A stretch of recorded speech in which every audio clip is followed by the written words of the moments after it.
Avengers! Assemble. Hello everyone and welcome back to Excelsior, the world's #1 Marvel's Avengers podcast. I'm your director, Christian Buckley. As always, joining me is the Apex legend, Jack Martin. Excelsior. Good to be here, Christian. Hell yeah, dude. We are back after a week off, just because it was super busy last week. But exciting stuff in the air. A lot of MCU stuff, a lot of Avengers game stuff that's going on in the background. Is there a lot of Jack Martin stuff going on? How you been doing? I'm good. There's going to be another week off next week. I'm going to Canada for a little vacation, so excited about that. Very nice. Very nice. Does Canada get hot summers? Do you know? Have you been before? It can get like somewhat hot up there. Like we're on the East Coast side of things, so like Montreal can probably get 60s and 70s. Not that I've been there in the summer, so like I've experienced like a couple days here and there, so I don't know like what it's normally like up there in the summer, but I imagine it's somewhat comparable to where we are, I suppose. That makes sense. I guess in my head, in my uncultured world brain, I just imagine Canada as perpetually a little icy, and it doesn't help that in this Avengers game, every time I hover the cursor over Canada, it is just it looks like a Russian base, like in the middle of an ocean, right? So Yeah, like it's going to be 60s and 70s when I go. Nice. So, yeah, not too bad.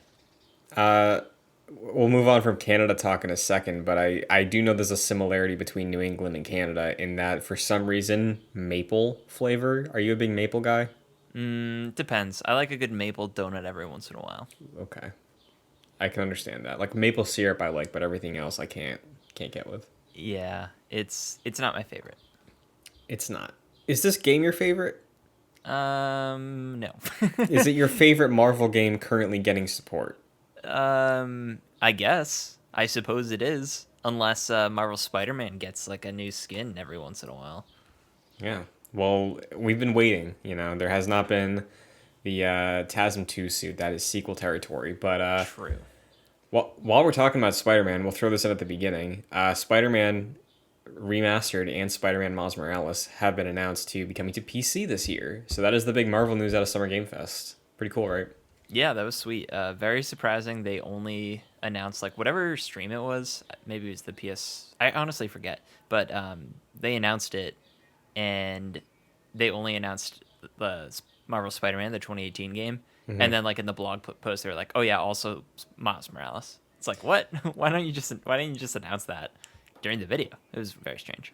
Very strange indeed, but I'm sure we will get loads of mods, ultra-wide stuff, which is going to look great. I guarantee you somebody is going to put the Spider-Man 2 Pizza Time minigame song in this game now. It's going to be great. Yeah, you could probably make a whole like mission quest line based off that. Yeah. That'd be sweet. Exciting stuff. Well, we got a lot of stuff going on with Marvel's Avengers, so let's dive into it. For Fury's report, the week of Excelsior 6/18/22. I usually lead with that. I forgot to this time. 3 times XP for the Incredible Hulk, running until June 23rd. Again, this is they might have done one of these last week, but the last episode at least, we talked about how Thor was getting a triple XP event. Now it is Hulk's turn. That is going concurrently, also ending on the 23rd. Ruskaya Protocols as the current event, and there's a 50% off takedown sale running until the 23rd. Seems to be a new standard that we're just going to rotate hero XP boosters, foreseeable future, permanent, I don't know, but good, right? There's some heroes that I need to get up to 50, 150. Like Sure. Hulk is like 23 for me, I think. Yeah, I got all the heroes up to at least 50. While like before they did like the XP change. Yeah. So that's all good. And I also think the Ruskaya protocols are the thing you can make fun of the most in this game, because it's just the most whatever thing as like a sub event that goes on in this game. Like whenever it comes up, I just laugh. Yeah, because that's not even like the main event of that Black Widow event last or 2 years, whatever it was. No. Which is funny, but yeah, if you want to get in there, get those exotics, get those gear drops for the new event quest lines, you can do that for the Sky protocols. But Hulk is continuing the dominance this week, Jack, because in the marketplace we have some interesting stuff going on. Tell me about it. Yes. Hulk has a very interesting outfit, skin, as some would say. This is Hulk's bunnies and bandoliers outfit. So to describe this, let's go bottom up. He's wearing these pink bunny slippers, akin to Ralphie's bunny costume Yes. in A Christmas Story. He's got some like red, I don't know, leather pants on. He's got like this black belt. He's got this black tank top, and he's got like these two crossed bandoliers, Red Dead Redemption style. And it looks like he has like a, I don't know what that is, like a Chitauri weapon on his back.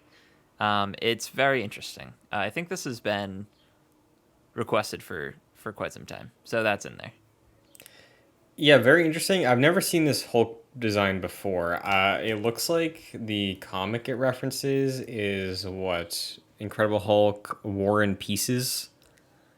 Yeah, I Incredible think Hulk you're right. It is a 390. gun. Yeah.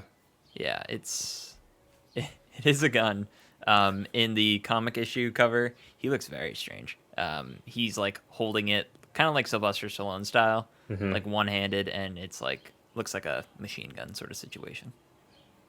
Dude, Hulk is such a weird character. He really is. Like he has this outfit, but he also has the mafia outfit. Yeah. Yeah, and like he's had so many different phases, I feel, in the MCU and probably also the comics. I'm not super familiar in the comics. Yeah, but remember when he was like a redneck? yeah, or like he was very self-serious and now he's like a jokester since Ragnarok. It's and they're playing up like his old butt and, you know, stuff like that. It's very silly. He's just been a very different character. Obviously now with Professor Hulk in the MCU. Completely different. They really changed the tone with his character. Yeah, for sure. Another thing in the marketplace right now, though, that I think is pretty sweet. Last week, on our off week, was the debut of Ms. Marvel, which we will be talking about later in the episode. But considering Ms. Marvel, Kamala Khan, is the star of the Reassemble campaign in this game, finally got our MCU outfit in there, and that is continuing to be in the shop. It also, last week, launched with a Ms. Marvel nameplate that was like Kamala's fist with the hard light purple construct fist around it, and this week there is the MCU Ms. Marvel lightning bolt as a nameplate, which is free in the shop right now. But the skin looks good. I think it's interesting that we get that before we've seen that outfit in the show, but Right. it still Yeah. looks great. No, I agree. I was gonna say the exact same thing. I feel like usually we got these skins around the time of the final episode, which is always when the characters on Disney Plus shows get their new outfit. Yep. Like pretty much every time. So it is a little funny we're seeing this like episode 1 drop before we actually see it in the show, but either way, it's cool. This is earlier than expected. Yeah, I wonder if because Kamala is like this game's flagship hero and Kamala in the game was an introduction to the character for many people, I wonder if they maybe prepped this earlier than like the Kate Bishop skin for Hawkeye, so they were able to just get it like synergy, you know, as we've seen with speculation around Mighty Thor at least. So, yeah, good outfit. There's also continuing the shipment flashbacks. It's that weird Captain America that looks like he's wearing an Instagram ad t-shirt, right? The compression shirt. That's a really great call. I was going to say a lot of minor league teams in baseball where they have like these Marvel themed nights and the teams wear these uniforms that are like kind of cool but are kind of not good looking. So these kind of look like that. Or this kind of look like those uniforms. Yeah. So that's it for the shop this week. But last week, some interesting things went down, Jack. Very interesting things. There was a June development update, so let's get into updates.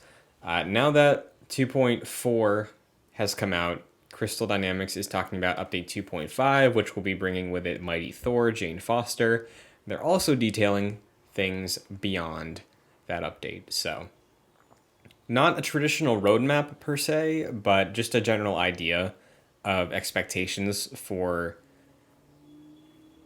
presumably the rest of the calendar year. It might just be up to September. Maybe this is up to December, but I don't imagine any of the stuff they talk about here is going to be beyond December of this year. Seems like it'd be this year. Yeah.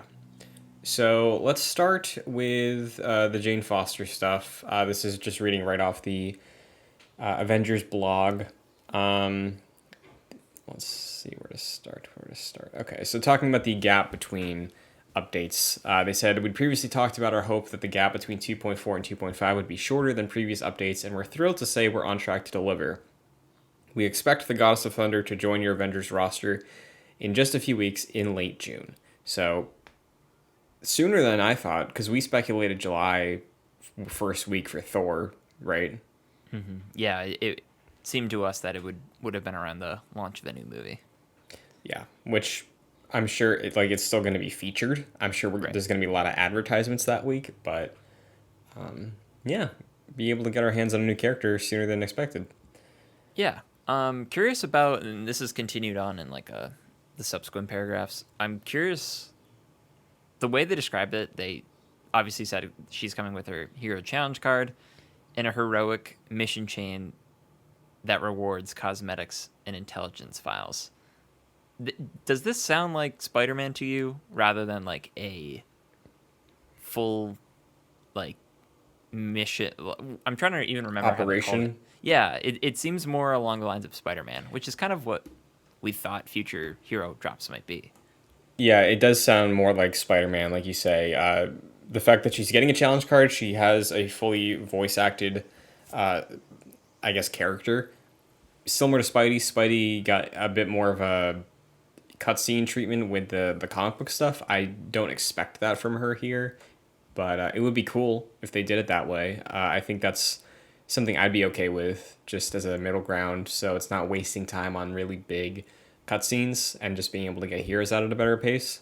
So we'll see, but yeah, it does seem more like a hero event like Spider-Man was compared to Kate Bishop or Black Panther. So I agree. I feel like I have no issue with them just like what you're saying, getting heroes out the door in this way, because I think it's probably more important to just have like a wider roster of characters than focus each time on like a big operation, like 2 to 3 hour operation for each character. Oh my god, sorry, there's a deer that just ran through the woods. That was whoa. big. Anyways, it scared the hell out of me. It like bolted. You ever just see a deer bolt? No, I don't think I have. Actually, no, I Like, have. One time I was driving home from my friend's house in high school, and he does not live very far from me. And I was in a minivan, and I was driving. Deer jumped out in front of it and almost hit it, but yeah, it jumped and it bolted. oh my Startling. god, that's scary. Yeah. But yeah, that really got me. Anyways, yeah, no, I'm kind of glad that they're doing this. I would assume that frees up time for them to work on bigger things, like things we'll talk about later. But should be good. You and I both love playing as Thor, and it seems like Jane's going to be like a similar to how Hawkeye and Kate Bishop are sort of echoes of each other. Seems like it'll follow that. For sure. Speaking of, further down in this blog post, they say, in our previous update, we revealed that as Thor, some of Jane's abilities will naturally echo the Odin sons. However, Jane is her own kind of Thor, and several design changes set her apart. The biggest differences start with a new intrinsic, All Mother's Blessing, and a new overcharge ability, God Tempest. Her ultimate ability, the All Weapon, is also brand new, as we draw inspiration from her comic run as Thor and Valkyrie, and allow you to smite foes with Undrjarn, as well as Mjolnir. Do you recognize Undrjarn? I did not look that up. No, I do know what that is. Maybe it's Valkyrie's sword. Let's find out. I'm gonna Google that right now. Okay. As we wait for Norse lore. All right. I'm pulling up the Marvel database. Okay. All right, this is a weird image. It shows like gauntlets. It was capable of transforming into a variety of tools, especially weapons, depending on the user's need. I feel like I'm in the Jedi Knights segment where you guys go through Wikipedia. Oh, yeah. Yeah, I don't know. It could be her gauntlets maybe. Seems like that she can form this into anything, so I'm not really sure. That's pretty cool. Well, yeah, if this is her ultimate ability, it would be cool if the gauntlets just created like an array of weapons that you just get to like shoot out or something. That could be fun. Yeah. Continuing though, they say some of Jane's baseline abilities are also new, including her new ranged combo and a new ranged power attack. On top of that, Jane will perform some of the familiar abilities she shares with Odin's Son in her own signature flair. So it sounds like unique animations, probably some crossover between like iconic combos or whatever those things are, like the hammer spin. I bet there's going to be that in there. But I don't know. I mean, I feel like at least off names, it sounds like they've done a decent enough job, more than I kind of expected, to differentiate Jane from Thor. Like, the differences here might be a bit closer to Kate and Clint than I was expecting, based off this write up, I think. Sure. Yeah. I think like Kate and Clint, they'll be similar because they probably have very similar weapons, but it will honestly come down to like how she actually feels playing her. Um, Now that I'm thinking about it, this is going to be the first time I'm jumping in the game in quite some time. So I'm very interested to like actually, first of all, play the game. Secondly, play as Jane and see how different she actually does feel from Thor.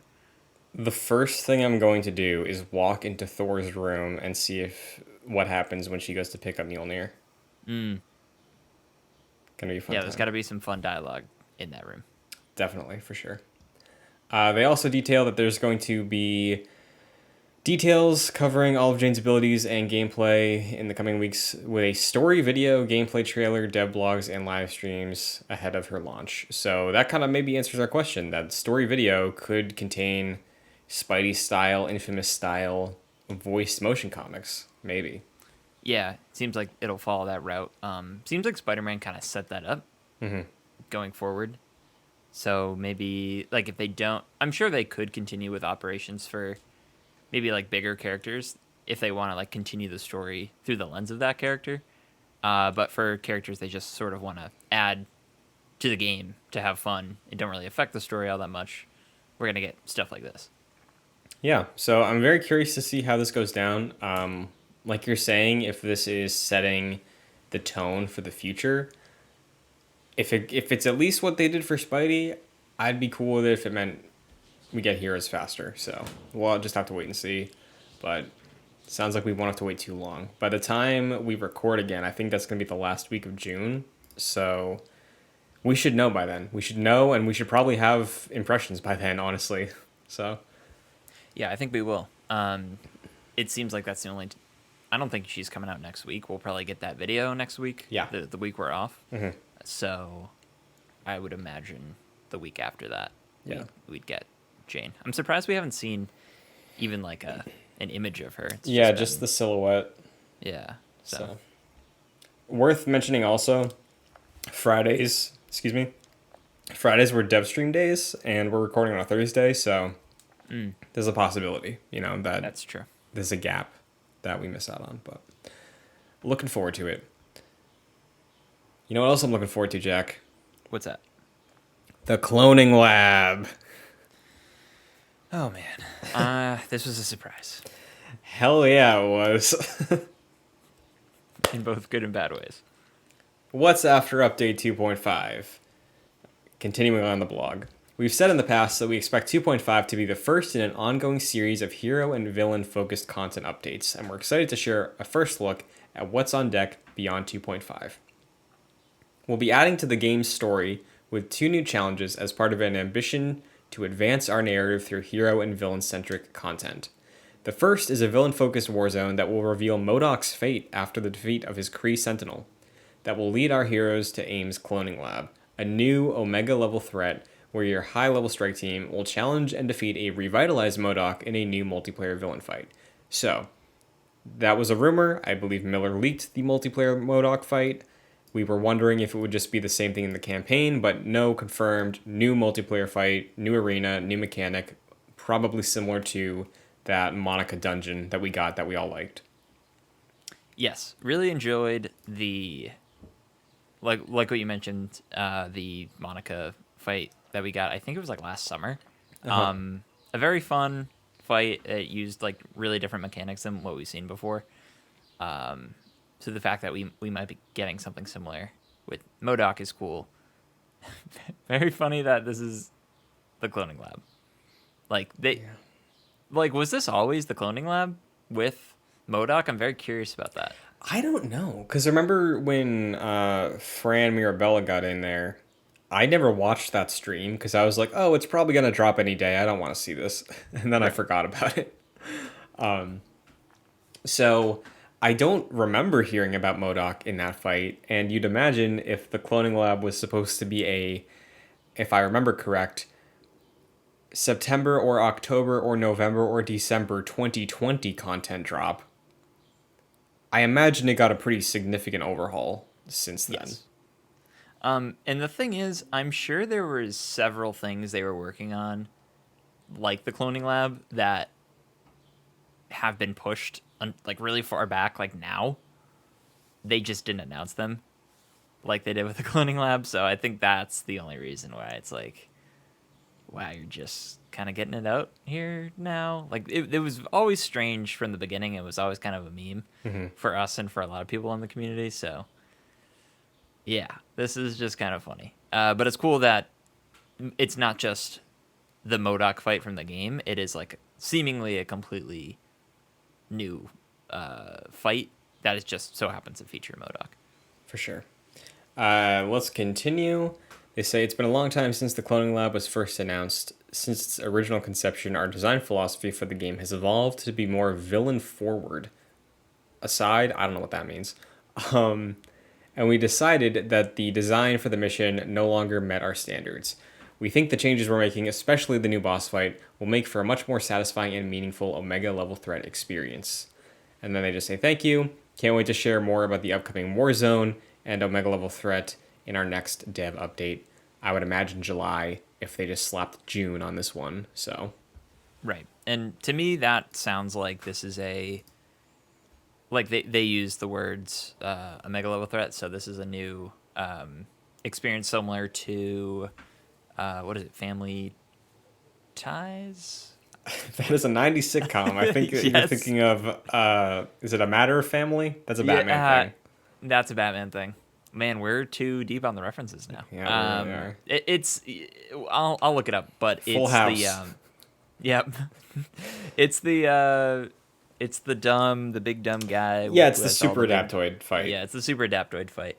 I'm gonna find that name for it because I just have to at this point. But this is just another version of that, so it's just another way to experience that sort of high level content, which is great. Yeah, and this is also interesting to me because it seems like, or it seemed that they were abandoning the Omega level threat label, right? Like it seemed like they were distancing themselves from that. I think they made a point to not call the raid that, like the Discordant Sound raid. So interesting that it's returning. And they mentioned their design philosophy has changed, which makes me kind of excited for Cloning Lab. Like I didn't play or experience the raid, and that was mainly because of a disappointment with the Super Adaptoid fight and just a lack of people to fill out our roster for that raid fight. So I'm willing to get a little excited about the Cloning Lab, mainly for a new villain fight, because the last time they did that was great. And I don't know. I think this is like maybe signaling that the game's got a bit more juice in it than we've been preparing ourselves for the past 5 months. Does that reign true for you too, or am I just on copium right now? I don't know if I would agree with that. I don't know. They have a. It seems like they've taken a step back for a while. It's been half a year at this point. From really being like sort of gung ho on marketing this game. Yeah. So it's hard to really feel that way personally. By the way, Family Reunion was the name of the Thank thread. you. I was getting stuck up with all the sitcom names because of Invincible has this thing. They have all their like trade paperbacks, and they're named after like 90s and 80s sitcom shows. That's So, neat. Yeah, that's what was getting me. Well, yeah, like I think the counter to what I brought up would be like if that was the case, we'd have a roadmap, but also because of the uncertainty with the Embracer group and all that stuff for the foreseeable future, maybe they don't want to like promise anything long term and they're just gonna give out these updates when there's something to share and hopefully have a better pace and cadence for updates for the game now. But depending on how the summer goes, I think is going to either get me really back in on this game or just sort of come to terms with maybe taking a break from Marvel games until Spider-Man comes out. I don't know. Sure. Yeah. So, do you have any other thoughts on Marvel's Avengers before we move on? Not really. I think we're still at a point where everything feels sort of uncertain week by week. It's great that Jane's coming in and we have the cloning lab with MODOK. Like, that seems like it could be a really good additional Omega level threat, but I don't know. It's really hard to be, for me at least, to be excited about the future of this game because we just haven't really heard too much about it. Yeah, so we will, of course, keep it locked. We will see what comes to the game. We will give updates as we progress throughout the weeks and approach the new Embracer Overlords in the fall. But meanwhile, two quick hits. One of these things happened, I believe, this morning, and the other one is from our off week. Let's start with the funny one. Do you know which one it is, Jack? Viewers will think that, or listeners will think this is funny when you hear both of them, but sure, let's start off with whatever one you're talking about. So I think the funny one is Morbius got its re-release, and I forget how many theaters it was released in, but the math worked out that it was like 1,000 plus, I think. Okay, maybe. So I think it was 1,000, and I believe each I believe the total revenue it gained from the re-release was like $18,000.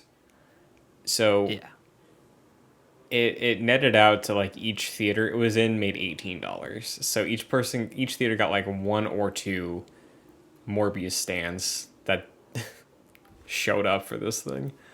Yeah. I'm trying to pull up the numbers here. It was. I think it was.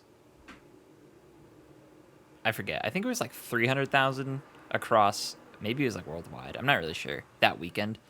So it worked. The memes worked. Everyone was joking. Sony was like, "Oh, let's get in on the fun. People really must like this movie." No, people must really hate this movie. So much so that they won't. They didn't see it the first time, and they sure as hell didn't see it on its re-release. Pretty hilarious. I think this is funny. Please don't make a second one. Also, I hate Jared Leto. Didn't like him getting involved in the joke.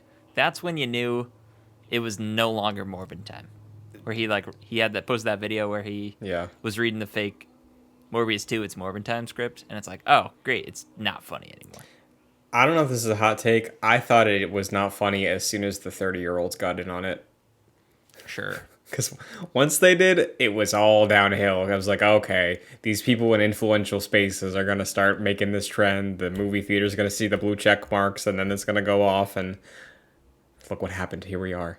But I do think it's so funny that people, like Sony really thought, they were thinking they were trying to be in on the joke. And people were like, no, this is not like funny in that way. It's funny because the movie's bad. And like, we don't want to see it. yeah. That's why we're making fun of it, huh? Don't you get it? Yeah. I am a little surprised that there was no big crossover stuff for any notable games with Morbius, right? Like, Fortnite gets literally anything they can get. That was another fun thing that happened. There was a Fortnite Marvel crossover comic that got a free Spidey skin in the game, which I did purchase. Got a physical comic book, Jack.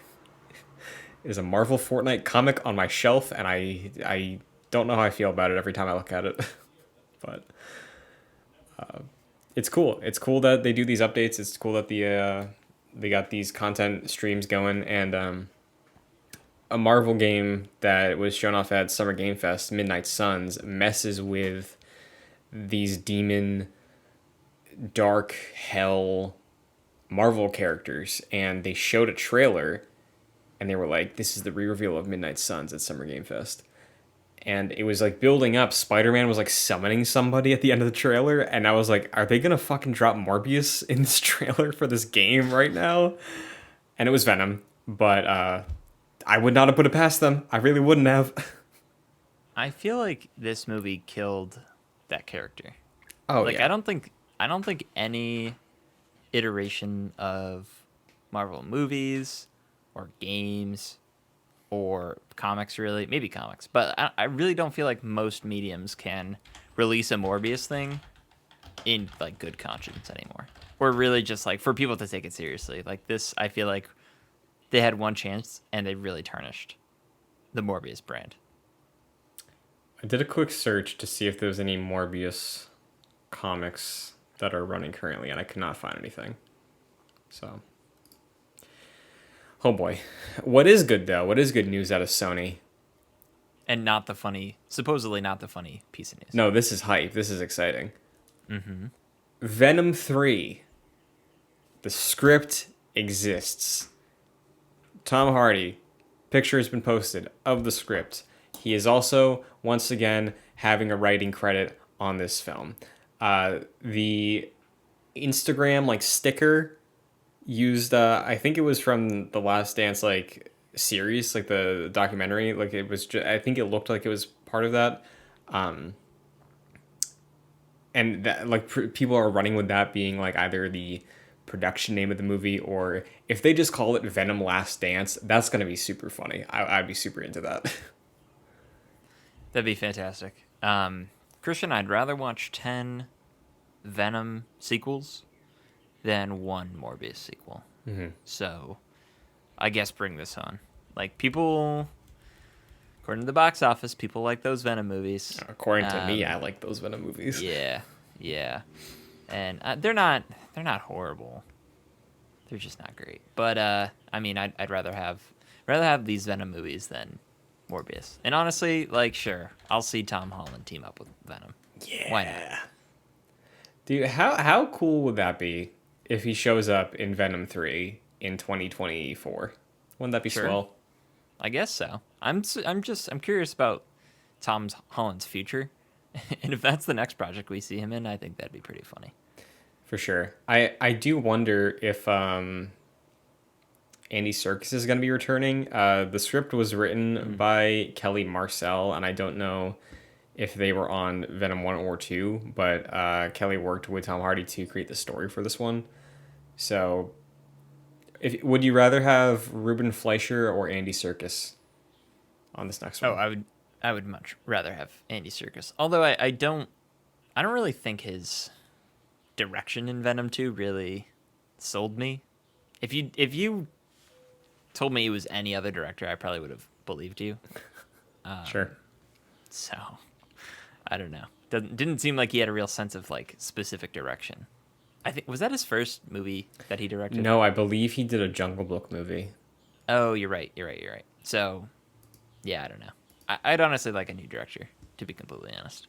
Well, it ain't. Not that he was bad or anything. It just seems like there's no real sense of specific direction out of any of the people who directs Venom. So just give it to someone else.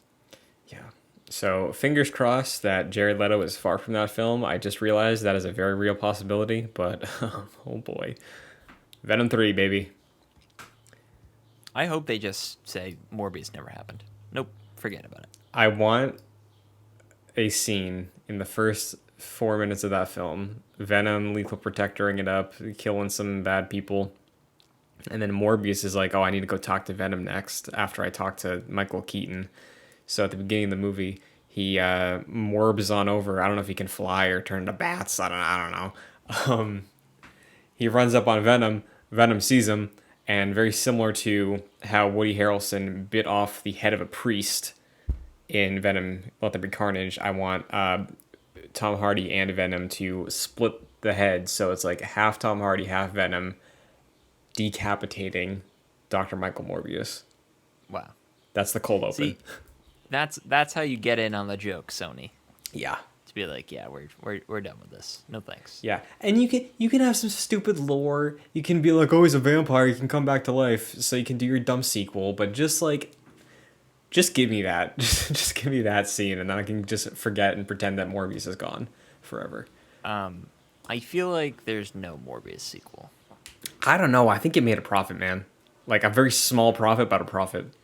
Yeah, but I don't know. Like, it certainly was not successful in that traditional sense. I don't know.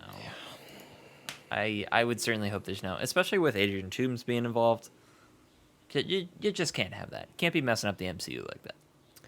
You can't. But I'm here for the chaos. Sure. You know what else I'm here for? What's that? A good Marvel TV show on Disney Plus. Let's talk about Ms. Marvel. Yes, please. So, episode 1 was last week. We weren't here for it. Episode 2 premiered yesterday as a recording. Where do you want to start, Jet? Do you want to just go general thoughts on the first episode? Do you want to talk about them together? Let's talk about them as a collective. Okay. So, grand scope, maybe set the tone with your initial impression from last week and then where you're at with these 2 episodes. I want to hear it. Okay, my initial impression is that I fucking love this thing. Yeah. This show I think has a really good chance of being one of the best, if not the best, Disney Plus show out of Marvel, DC, High School Musical, the musical, the show. It's like brimming with its own sense of style. Yeah, dude. That no other. I'll just compare it to the MCU. No other MCU show really feels that way. Like everything we've talked about so many times, everything just feels like a sort of carbon copy. Like Marvel's like has a revolving door of, oh, this group is working on this show. Let's get the volume ready for them, or let's get this set ready for them. Let's tear it down and bring it up real quick. There's no sense of real style or direction. They all kind of just feel the same. This show feels like completely different. Like I'm really unsure how the show even gets away with it, because it feels like it deviates so much from not only the Disney Plus format, but like the Marvel MCU format.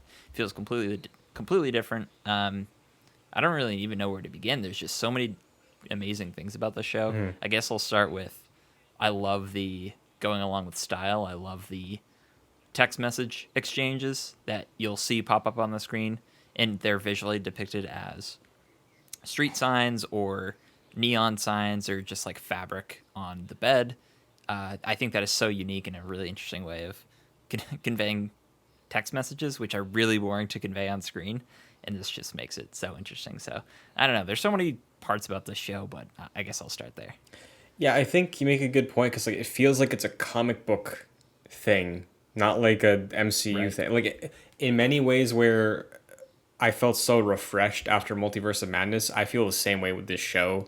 Just like strictly comparing it to the Disney Plus stuff, where I'm with you. I think that this could very easily be the best Marvel thing on Disney Plus. Like, no hesitation.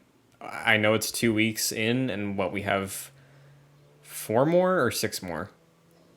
I believe it's 6 in total, so 4 more. Okay. Yeah, it makes such a strong first impression. It has so much of its own personality to it, and with the way they like, it feels like there's so much energy in like every single shot, like not just with visuals or performance, but the camera work too. Like there's a really great moment in this week's episode that stood out to me, where Kamala is testing her powers with Bruno, and they do that like, oh, you gotta let me go, and then the camera like drops when she falls and then tilts to a Dutch angle. It's like it made it feel like it's like a fun, like it was in on the joke almost, you know. And it feels like, and honestly kind of made me think of the Spider-Man movies a lot. Sure. Like it feels like that really fun, youthful energy that is not present in a lot of MCU projects. Also sort of reminds me of Shazam a lot. I don't know if you ever saw that. I haven't. Very similar, like youthful energy, kids learning powers, just having a ball of fun. So that's, I think, really important to this show. Yeah, definitely. And your Spider-Man comparison, I think, is really great too, where I like Homecoming vibes for sure, but even more so, I feel like it's Jersey City, right? Is where it takes place. Yes. It feels like so much more of a realized real place than Queens did in any of the Spider-Man movies or Manhattan did in any of the Spider-Man movies under the MCU. Like, I don't know, just the fact that they're like shooting on streets and rooftops, like it feels closer to the personality of like the early Spider-Man movies in terms of like this feels like a place, and I feel like we got that a little bit in Homecoming, and then we just ditched it after the first 20 minutes. Yeah, I agree. And I think for a lot of the Disney Plus shows, it just feels like they're shooting in like a very static location or like in a room somewhere, and it just I feel like by the end of the show, I'm gonna look back on a lot of the Disney Plus Marvel shows and be like, man, you guys did not deliver here because Miss Marvel's kind of showing you up in a lot of ways. Like just like where you're saying the even if they aren't like on location anywhere, it's just like the sets look good. They don't look cheap or boring.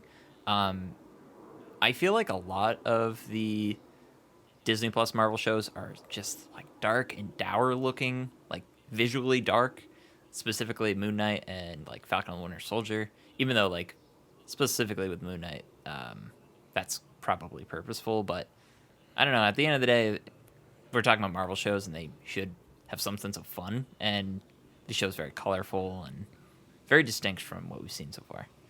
Yeah. I think another thing worth starting with is Iman Valani as Kamala Khan. I think she's doing Mm. an incredible job. Like, I'm impressed that she has so much of like a commanding presence, and I'm so on board with her from the first episode. But even in the second episode, just watching her like deal with all these different aspects of her life changing, like and her family, like the supporting cast is great also. So yeah, it just everything just feels so full of life, dude. Like it's just so refreshing. Yeah, no, she is absolutely fantastic, and I love like a lot of the behind the scenes stuff of her just being like a really big Marvel fan Mm-hmm. and like showing her knowledge about that. She's a big new Rockstars fan, which I think is funny. Mm-hmm. Um, yeah, she's fantastic, and like what you're saying, the rest of the cast is amazing too. I like hanging out with her Me family. too. Bruno's really cool. Mm-hmm. Yeah, it's honestly like just a really you kind of just like being around all these people, which sometimes you don't necessarily like.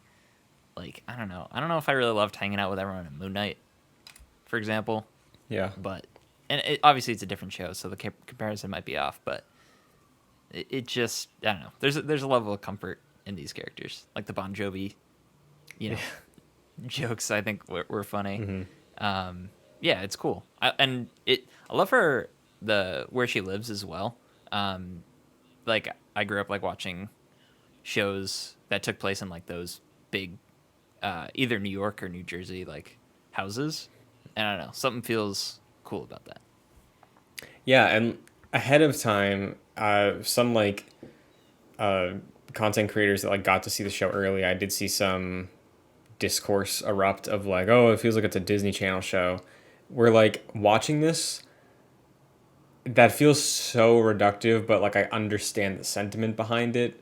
But I'm grateful it feels this way. I think, because like Yeah, it's delivering on the same reasons that I love Spider-Man and why I liked Kamala in the Avengers game, where she just has such a fresh perspective. And I I don't know, like I think it's just a really strong origin so far that feels authentic. I agree. There's just so many good things to say about this show. Mm-hmm. Great I'm really soundtrack. happy. Yes, that's great too. The end credits are cool. Mm-hmm. Like seeing those pop up. Um, yeah, honestly, like I have no real negatives so far. Like so far, I like how the story is focused on her and her friends and that dynamic and her learning her powers. And so far, there's no real like defined central villain, which I enjoy. Like there's no evil villain lurking in the background, at least yet. Like we've seen the group from Spider-Man: No Way Home are now like getting involved in episode 2. Cops. Yeah, right. But I don't. It seems like obviously they're going to be an antagonistic group, but there's no like mustache twirling villain at this point in the story, and I like how they're kind of taking their time with that. Yeah, You don't think that her great grandmother is going to go down that path, right? I was wondering that. She's the one that just showed up in the show. Yeah, I'm also confused. Like, how's that her great grandmother I mean, or her great grandmother? clearly she's got some cosmic powers behind her, so. Yeah, true. So, yeah, I'm interested to see where that goes. But yeah, no. So far, I really really enjoy the show. Maybe, maybe everybody was lying to her and that's actually her aunt, like her mom's sister.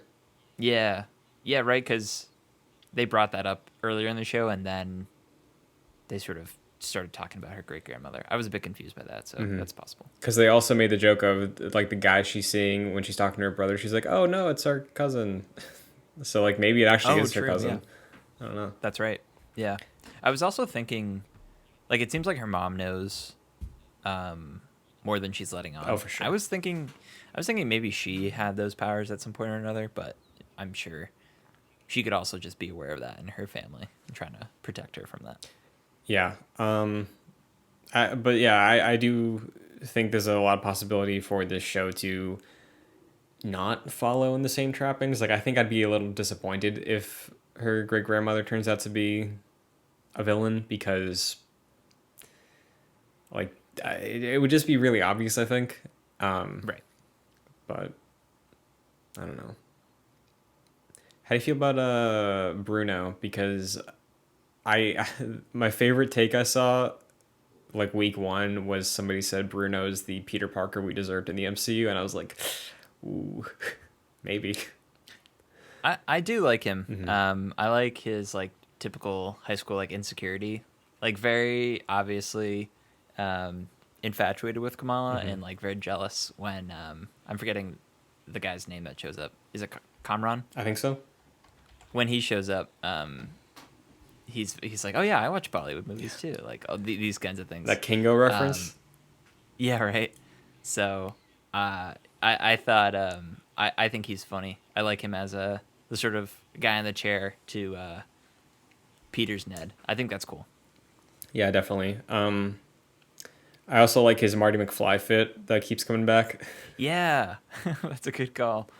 Yeah, it's fun.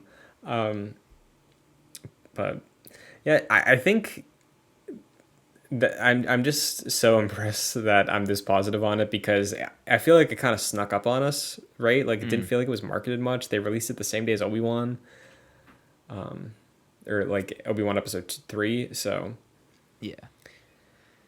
yeah, After Moon Knight, I was really not looking forward to this. Not like dreading it, but I was like, all right, we're just gonna get another standard MCU show in Disney Plus, and I'm gonna be really disappointed by the end of it.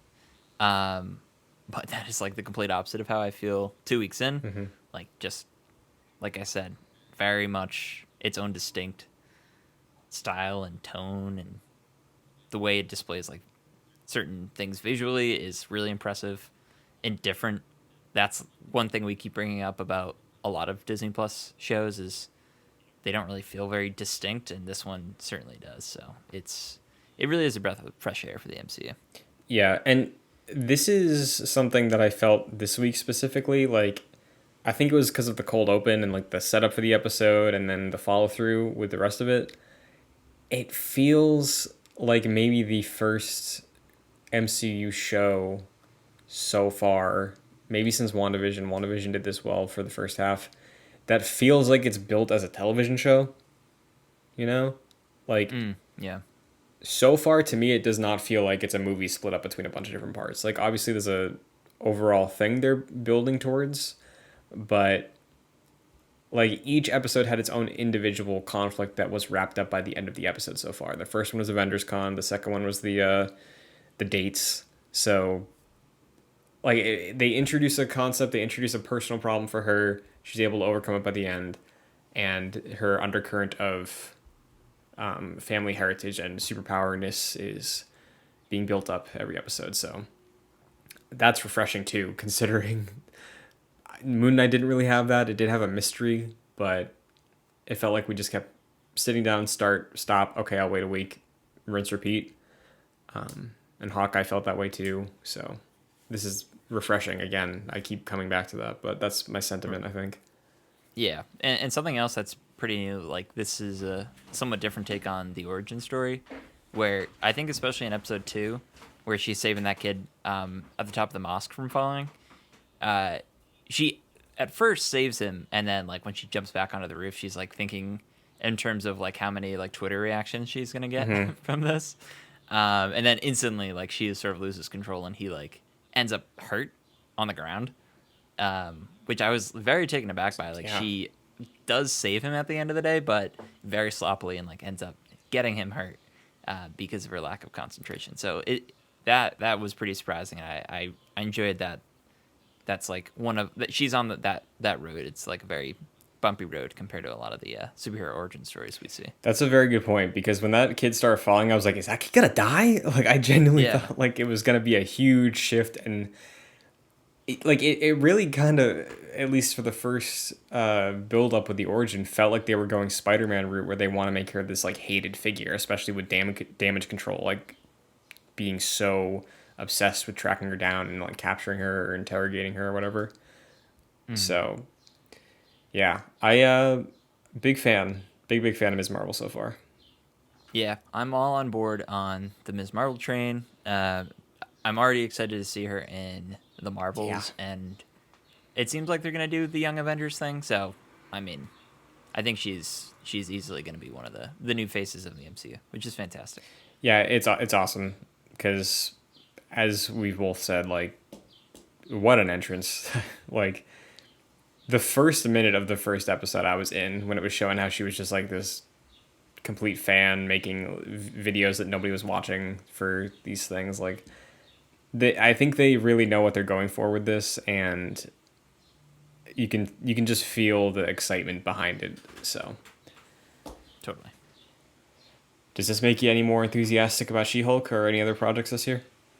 I don't know. I feel like the MCU shows are so hit or miss. So maybe. I mean, She-Hulk does appear to be doing something different. So I feel like we'll have to applaud it for that at least. Yeah. I mean, this show has definitely revitalized my excitement for I'd say the MCU in general, honestly, but especially for Disney Plus MCU projects. So who knows? Maybe She-Hulk will follow in a similar vein. Yeah. Doctor Strange set up the punt, snapped the ball, and Ms. Marvel comes in with a big hard light foot to kick it into the goalpost. Right. Sure. Sport analogy. There we go. Got one in. Yeah. There you go. Last question before we wrap up.